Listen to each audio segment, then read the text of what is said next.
2023 Presidency. By Peter Omonua. Published January 7, 2023. Sometime in early 2021, news filtered out that Bola Ahmed Tinubu had assured the northern APC leaders that he would sell a Muslim/Muslim ticket to the southwest and they would buy it. Report has it that at the meeting where the commitment was made, they asked him how he was going to convince the Southeast to vote for the same ticket. He was alleged to have responded that the Southeast did not really matter in the calculation, that as long as he could convince his people in Yoruba land and they, Northerners, could get the Northern support, they would cruise to victory, without the votes of the Southeast. We later got to know that the original idea behind the Muslim/Muslim ticket was an attempt to frustrate his presidential ambition. Their thought was that he would object to a Muslim/Muslim pair and that they would insist it was the only option they had for him. How do you tell a man whose wife is not only a Christian but a pastor in one of the biggest Christian denominations in the country, that his presidential running mate would be a Muslim when he himself is a Muslim in a secular country like Nigeria? He knew the game plan, refused to allow it to deter him, and assured them he would run with it. The culmination of such several attempts to dissuade and frustrate him out of the race led to his now viral outburst at Abeokuta, Emilokan. As one group was scheming to get Tinubu off the race in APC, another group was stationed in the PDP to ensure one of their own emerges as the flag bearer of that party, in case the recalcitrance of this Emilokan denies them of that party's ticket. The emergence of Peter Obi in the Labour Party was an aftermath of his experience in the PDP. Though he has not disclosed what he encountered on his journey, Obi's body language, despite his taciturn nature, spoke volumes. Does Southern Nigeria really think that a Northerner overseeing the election of Nigeria's presidency will award the winning to a Southerner? Whoever thinks that has obviously not followed the history of leadership races in Nigeria. It is for this general naivety and ignorance that I keep encouraging anyone who cares to get copies of the following books and read Just Before Dawn by Professor Cole Ometoso and The Tale of June 12 by Professor Omo Omarui. Make no mistake, there would be ongoing nocturnal meetings between Atiku, El-Rufai, Gobrashio's presidency, INEC's Mahmoud, and possibly Lamido Sanusi. There would be ongoing scheming on how to retain power in the hands of the Fulani. How does Tinubu think an El-Rufai will support him over Atiku? Has he forgotten that Atiku is not only El-Rufai's brother, but his benefactor, who more or less made El-Rufai? Some of us are genuinely frustrated by the outright stupidity and gullibility of Southerners. When I see the sort of discussions going on some social media pages, I can't help but imagine how truly clueless most Southerners are about the true state of the Nigerian project. The Fulani does not want the power shift to the south. Hear it again, the North will do anything to frustrate a power shift to the south.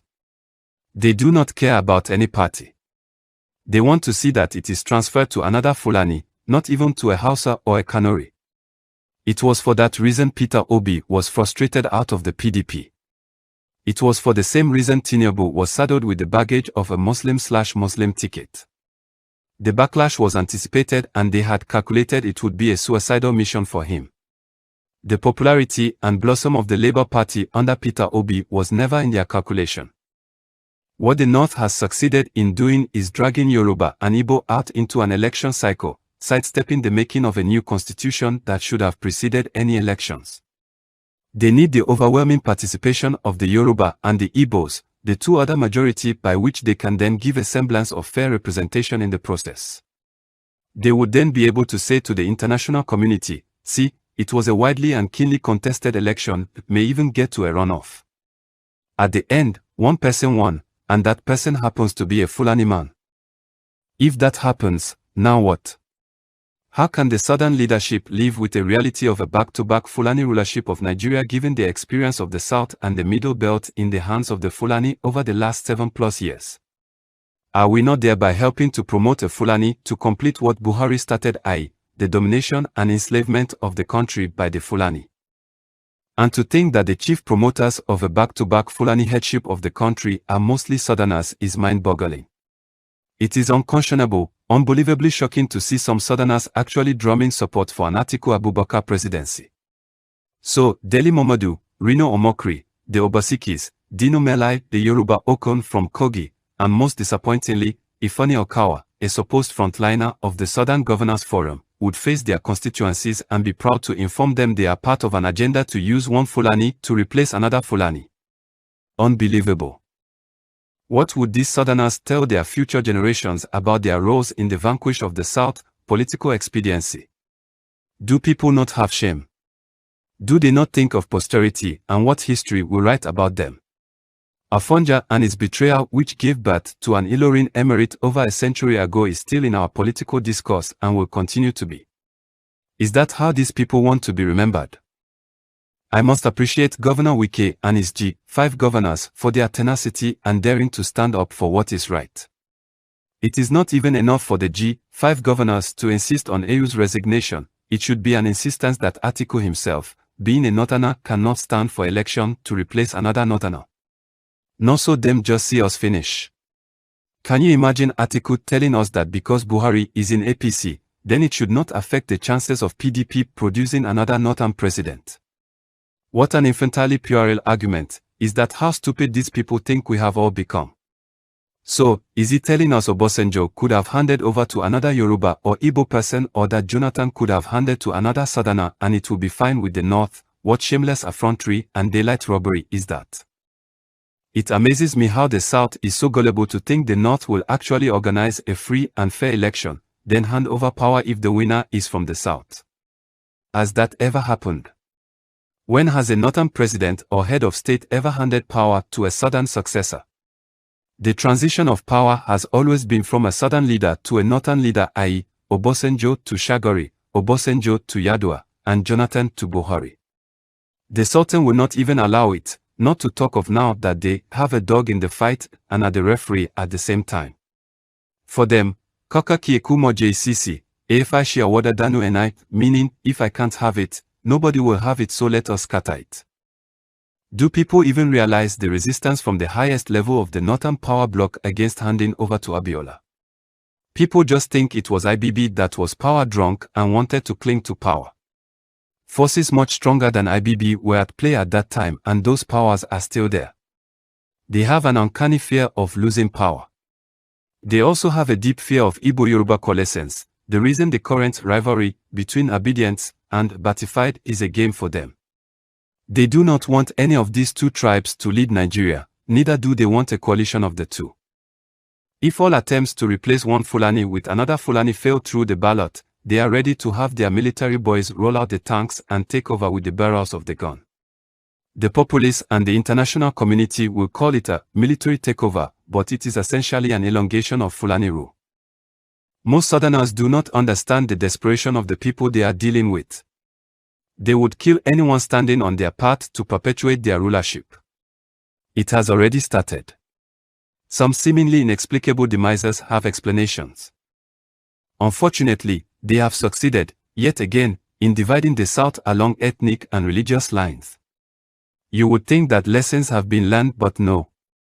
They are playing us against each other, and to reference fella, that is, their regular trademark. It would be a total disgrace to the entire South if they allow Fulani to get away with this deception. My fear is that we are once again heading to the path of Azekai and Awolowo in the First Republic. Those who don't learn from history are bound to repeat it. We were told one of the two refused to step down for the other, which enabled the Fulani to capitalize on their disunity. Each had a personal ambition to lead and none wanted to subordinate to the other. The Igbo and the Yoruba narrate it such that each vindicates his own tribe. Some of us were not old enough to know which version to believe, but at least we are witness to this current one. That is why we are writing about it now, so posterity will know exactly what happened. This should have been a time for the two tribes to unite against their common adversary. It should be a time when they present a common and unified front. Our people say when two brothers fight to the death, it is the stranger that will inherit their father's property. Let the Igbo and the Yoruba kill themselves over a non-existent 2023 presidency. The Fulani is waiting in the wings to inherit your ancestral lands when you are all dead. The political leadership of the country or the lack of it poses an existential threat to them. They know what they have done, i.e., killings and destruction of lives and properties in various southern and middle belt communities. They fear repercussion. I tell you, As soon as Buhari leaves and a southerner takes over, there could be a backlash on all the criminals hibernating and committing atrocities in southern forest. Throughout Buhari's tenure, they have used the military to cover their flanks, the reason why T.Y. Danjuma said they collude. Yoruba will say, Aponi ki fe ki ida koja lorian, which means that a killer does not want a sword to be swung around his head. They fear reprisal and are scared of the shadow of their past deeds. It is the reason one of their patrons, Gumi, can publicly advise them not to vote for a president who will prosecute them. They know what they have done, and that only one of their own, Atiku, will protect them after Buhari. One fact the southern electorate knows but pretends will not play out is the interest of the electoral umpire. The last time I checked, he is an Ewa man. Do southerners believe in their hearts that this man will be an unbiased umpire in this tournament, given the huge prize at stakes? While the South is busy building, the North's minute-by-minute planning is, how can we distract them, the South, and ensure power remains with the North? They are thinking, who among their traitorous leaders can we buy over that will speak against them in support of the North retaining power? They have unleashed Fulani terrorists into your farms to intimidate and create scarcity of food in your lands systematically. At the official level, they have deployed the military into your states in the South, as if there is a war already going on. For every military checkpoint you see in the North, you have roughly 8 within the same radius in the South. The ratio is worse in the Southeast, under the pretext of fighting IPOB members.